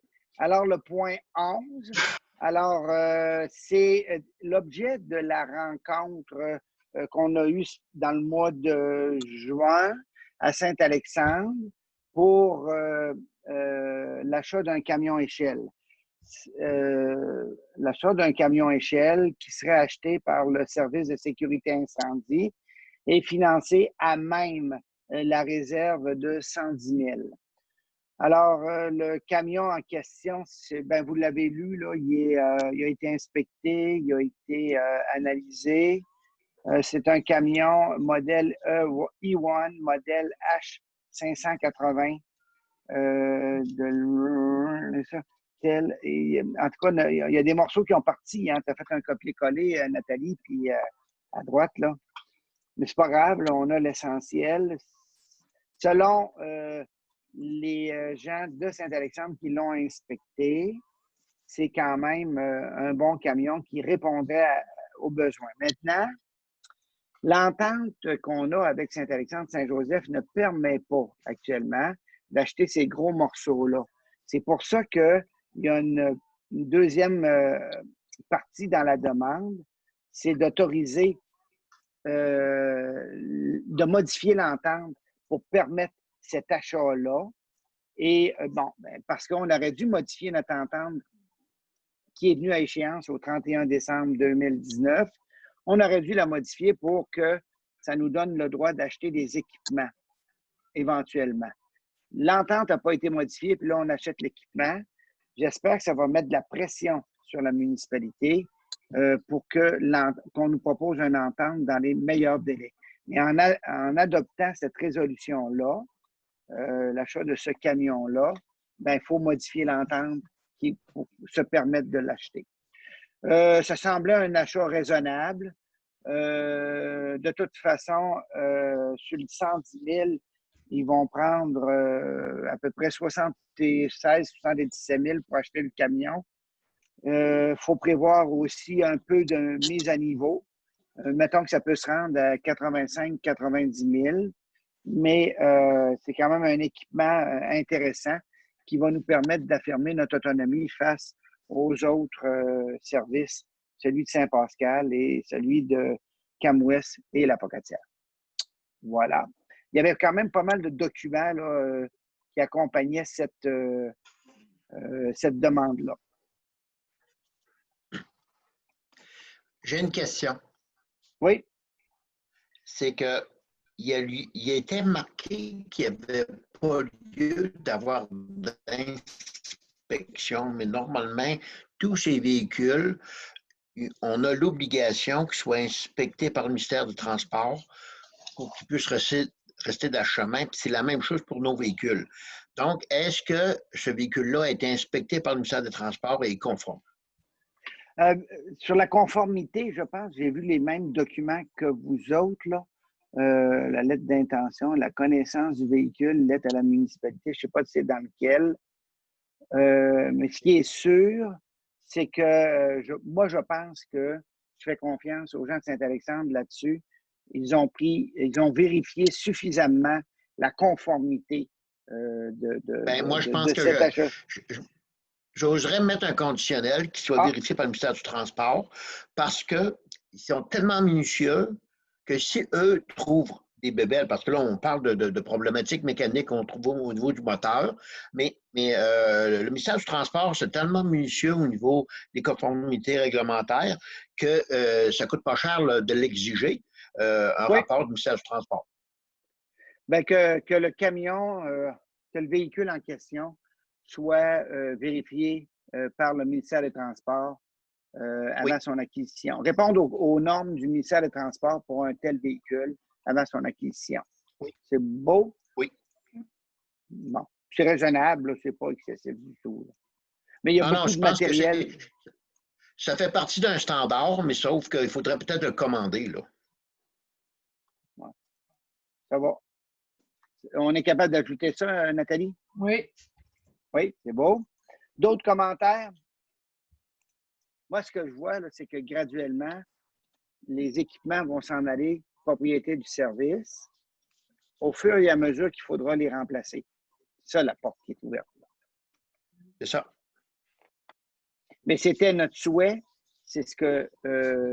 puis là, en tout cas, le service n'a pas décidé encore d'acheter les équipements de Saint-Joseph et de Saint-André. On était, c'était notre souhait, mais Saint-Alexandre n'était pas prêt. Mais il y a eu ça, entre-temps, là, qui s'est présenté, puis ça semble être une occasion intéressante. Ça va? S'il n'y a pas d'autres questions, est-ce qu'on a lu la résolution, Madame? Non. Bon, il faut lire la résolution. Attendu l'entente CAMIS qui prévoit un partage des coûts d'opération et d'achat de certains équipements pour la sécurité incendie sur le territoire des municipalités de Saint-Joseph de Kamouraska, de Saint-André et de Saint-Alexandre de Kamouraska. Attendu que selon cette entente aux articles 3, paragraphes 3 et 10, il est aussi prévu que la propriété, l'achat et les coûts d'entretien des véhicules appartiennent à chacune des municipalités à l'entente. Attendu qu'un achat de camions échelle est devenu nécessaire et qu'il est convenu entre les municipalités que tel achat sera fait conjointement, ceci recommandé par le comité consultatif en date du 22 juin 2020. Attendu que le camion convoité a déjà été examiné et inspecté le 10 juin dernier, et qu'il est recommandé pour achat par le directeur du service incendie Camis, recommandation contenue dans son rapport daté du 15 juin 2020 et annexée à la présente, et que suite à la recommandation du comité consultatif, une lettre annexée a été envoyée au vendeur pour réserver le camion jusqu'au début du mois d'août, attendu que toutes les conditions d'achat contenues dans la dite lettre devront être respectées.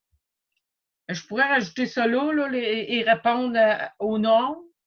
Non, mais il faut qu'il soit dans la résolution. C'est parce que dans les attendus, là. Il faut que ce soit dans la demande. Il faut que ce soit dans la demande. Plus loin. OK. Oui.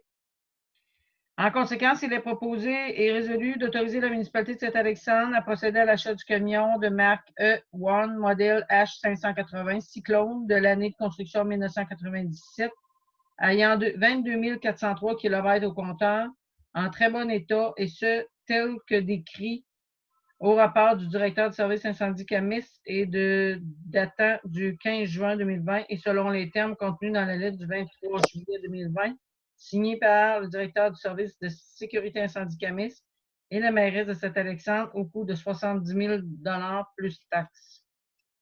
Après avoir été inspecté et conforme au ministère du Transport. Au ministère du Transport, aux exigences du ministère du Transport. Oui. Ça nous protège finalement là, de quelque chose que les personnes qui l'ont quand même vu, qui l'ont inspecté, n'ont pas nécessairement les mêmes yeux que le ministère du Transport. Ça nous apporte une protection supplémentaire. Après avoir été inspecté et examiné selon les normes exigées par le ministère des Transports. Oui. OK? Oui. Oui. Étant entendu ça, avant réception et contenu dans la lettre du 23 juillet 2020 devront être respectés et que ce camion sera livré à Saint-Alexandre-de-Kamouraska par le propriétaire actuel, la compagnie 1200 degrés située à Saint-François-du-Lac, que les articles 3 et 10 de l'entente soient modifiés et adaptés afin d'ajouter une clause nonobstant l'achat commun de camions à échelle, ses frais d'entretien, d'immatriculation et d'inspection diverses, ainsi que la formation qui accompagne tel achat. Point. D'autres commentaires?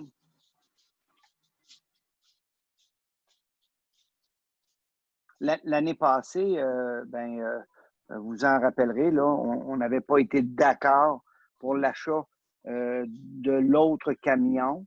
Et puis, c'était resté là. Cette année, ils sont revenus donc avec ce projet-là. Ça me semble plus raisonnable. Puis, deuxièmement, notre réserve est mieux fournie. Alors, moi, je trouvais que c'était raisonnable, cette proposition-là. Ça va? S'il n'y a pas d'autres questions, j'acceptais donc une proposition sur la proposition ainsi amendée par Guy Lapointe. Quelqu'un a fait la proposition? Guy Lapointe propose. Quelqu'un demande le vote? C'est adopté.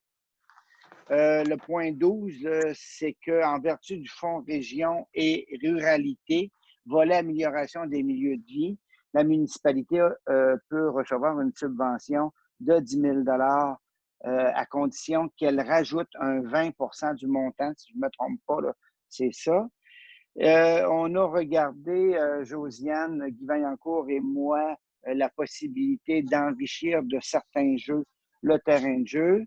On a regardé la possibilité d'installer une tyrolienne, un bloc d'escalade, puis peut-être un autre jeu dépendant des fonds qui nous resteront. Alors, voilà. Ben là, Guy n'a pas réussi à avoir ses soumissions encore, mais cette demande-là, c'est uniquement pour autoriser la municipalité à déposer une demande au Fonds Région et Ruralité pour qu'on obtienne les fonds le plus rapidement possible. Et puis, entre-temps, Josiane et Guy devraient arriver avec quelque chose d'attaché, de ficelé. Mais on a déjà eu un prix là, pour une partie. Entre 7 et 8 000 $ pour la tyrolienne. Il reste le bloc, puis il y a peut-être d'autres choses. On verra, là, puis on vous reviendra, mais entre-temps, on peut déposer la demande d'aide financière à la MRC. On fait la lecture? Est-ce que Thérèse, elle exige pour ça les coûts précis ou parce que là, on n'a pas marqué de coûts? Non, il va falloir avoir les coûts précis parce que il faut compléter le formulaire Excel là, qui accompagne la demande. Ça fait que c'est là-dedans qu'on va mettre les coûts précis. Pour le moment, on ne le sait pas. Mais on peut déposer notre demande pour ne pas se retarder. Oui, Guy Lapointe. Oui, j'ai une question, c'est que la balance de financement qu'on doit fournir, est-ce qu'on prend dans le fonds éolien? Pourquoi pas? Ben, c'est une note, oui. Alors, la partie de la municipalité étant puisée à même le fonds éolien et le fonds des élus éoliens. Voilà. Donc, on lit. Attendu le Fonds Région et Ruralité au volet amélioration des milieux de vie. Attendu que la municipalité désire ajouter certains jeux au terrain de jeu et notamment un bloc d'escalade, une tyrolienne et des jeux de plateforme et passerelles. Attendu que ce projet s'inscrit dans les priorités du plan de développement de la municipalité. Attendu que la municipalité estime les coûts du projet est. À plus de 12 000, mais ça va être précis quand on va avoir les soumissions. Hein. OK. Avec une Ou à environ, ouais, c'est ça, ou à environ 12 000. Quand on va avoir les soumissions, bon. En conséquence, il est proposé et résolu que le conseil municipal autorise le dépôt d'une demande d'aide financière au FRR-volet amélioration des milieux de vie pour un montant de 10 000 pour l'année 2020 pour financer une partie du projet, s'engage à injecter au moins 2 000 de fonds dans le projet, désigne la directrice générale, Mme Nathalie Blais, a signé tous les documents requis. Fait que là, s'engage à injecter au moins 2 000 de fonds dans le projet, pris à même le fonds éolien. Oui. Élu et éolien, je pense. Hein? C'est ça, pris à même le fonds éolien, oui. Des questions? Quelqu'un a fait la proposition? Alain propose. Alain propose. Quelqu'un demande le vote? C'est adopté. Le point 13, le titre, là, on en avait parlé cet après-midi, c'est une erreur. Ce qui est marqué là, ça n'a pas été corrigé. C'est une demande d'autorisation du projet La Fanfare des Lucioles. C'est ça le titre. OK? C'est pas une demande. D'appui au projet? Oui, demande d'appui au projet La Fanfare des Lucioles. Des demandes d'aide financière. Puis demande d'aide financière, puis elle va être conditionnelle, là. Attendu le projet La Fanfare des Lucioles qui se déroulerait sur la digue des Aboiteaux et le parc de l'Ancien Quai, 18-19. La demande d'aide financière devait être rentrée aujourd'hui. Hier, elle n'est pas rentrée. Alors,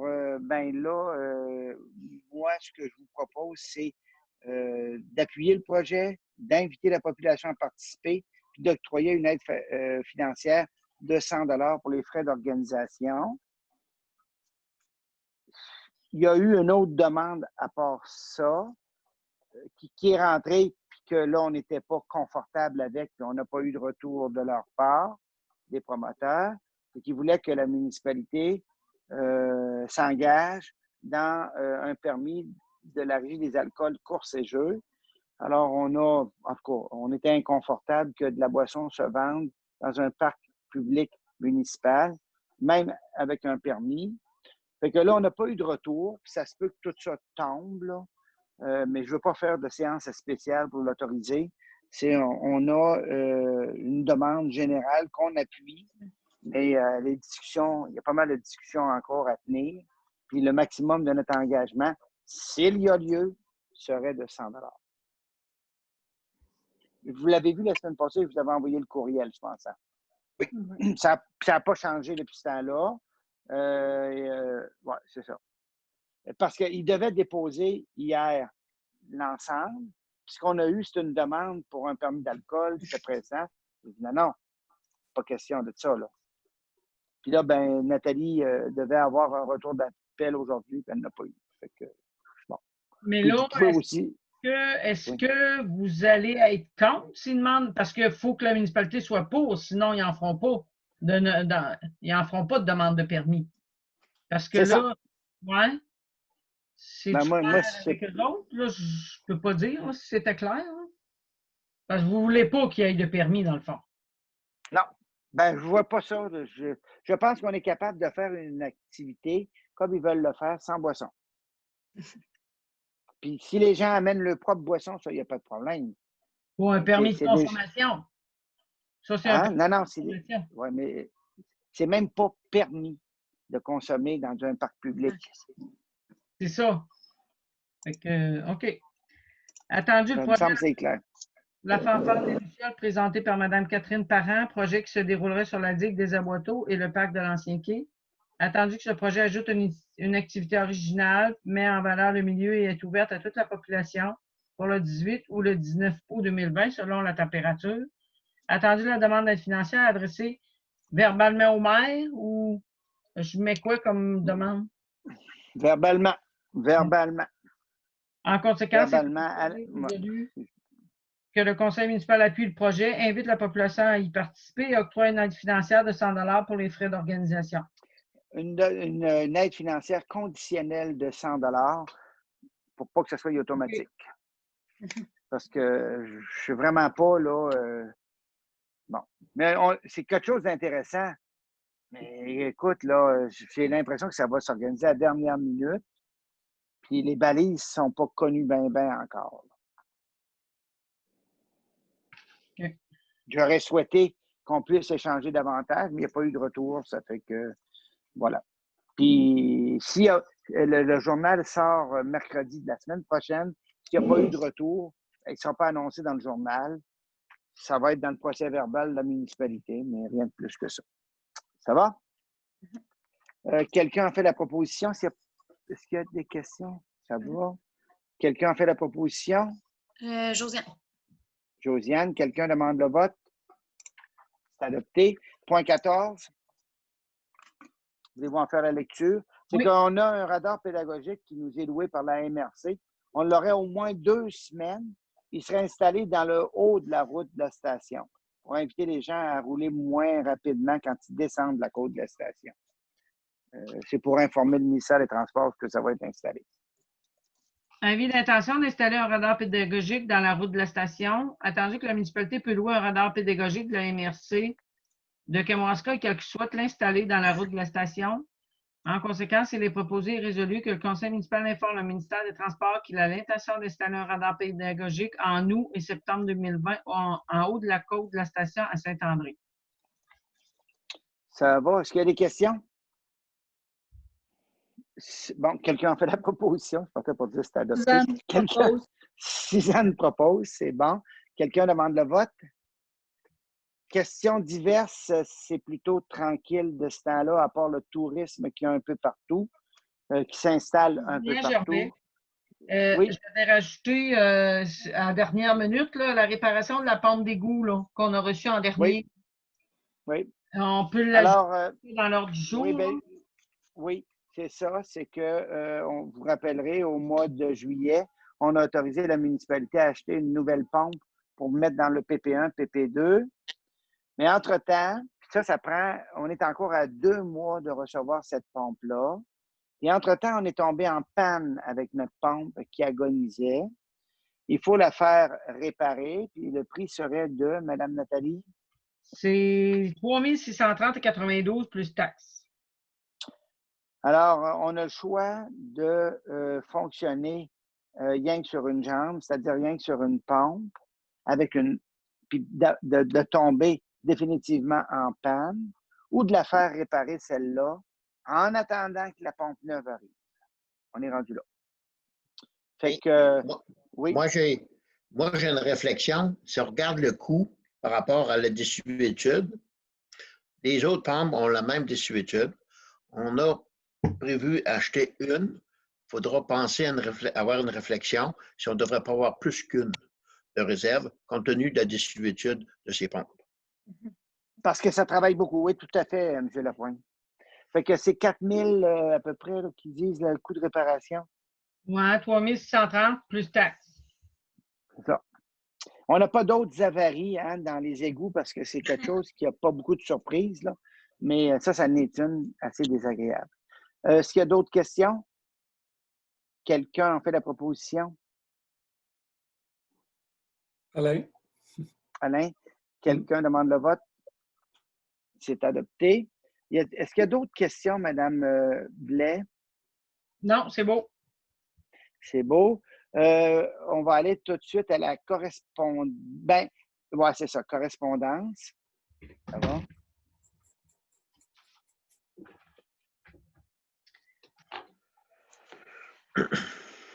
Le Centre de prévention du suicide, arrivée de la travailleuse de Rennes dans le secteur WIS.